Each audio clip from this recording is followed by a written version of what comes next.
But this is a battle that plays out in the courts. Absolutely. And we've been talking about what you do to help vet judge candidates, judicial candidates. Can you tell us about what progress or problems we're seeing in that area? Oh, I've never been more excited about the judges we're getting on the courts. We've never had anybody run for office that has done what candidate Trump did, which was to say, I mean, typically it's, well, I helped you get to be president, and my brother is a lawyer, and he'd make a great judge, right? Yeah. It's that kind of thing, right? That's not how this happened. When Trump ran, he said, I am going to pick these type of judges. In fact, I'm going to give you a list. I'm going to show you a list that I'm going to choose from the Supreme Court. And he was even asked in huge meetings. I was one of the people that asked him the question in front of about 1,000 leaders. I said, what about the lower courts? How are you going to know you pick these strong judges that are only going to follow the Constitution, that are only going to use a proper judicial philosophy? And he said, I'm going to defer to groups really like ours, like the Federalist Society and Heritage Foundation, et cetera, that actually care about judicial philosophy. We don't want politicians on the court. We don't want judges who think that it's a living, breathing Constitution that they can throw any words in that they want to.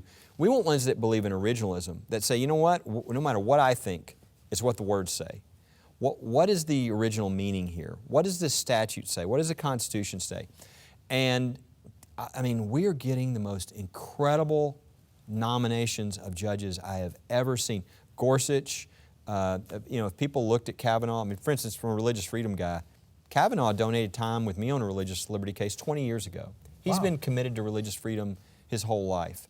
But the lower court judges, I'll just give you one example.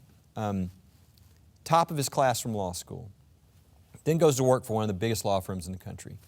Then after 7 years says, you know, I want to go do something more significant. I want to go work for the Justice Department in the U.S. Attorney's Office and put away terrorists.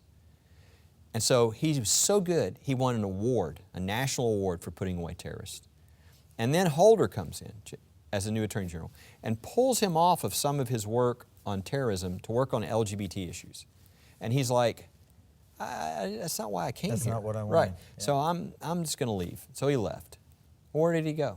He came to work for us. Wow. And at 39 years old, President Trump tapped him and said, I want you to be a federal judge for the rest of your life. This is a guy that would rather have his arm cut off than to ever move away from the Constitution. He'll never do it his whole life. And he's going to be there not only when my grandkids are coming before him, but maybe my grandkids' kids.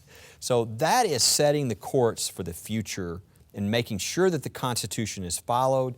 And a guy you would never, he's brilliant, you'd never have to worry about him. He will follow the Constitution, he understands the law, and he's an originalist, which means what is passed? If you want to change it, pass a new law. Don't ask me to change things because you think the society is changing. I'm going to follow what the Constitution and what the statutes say.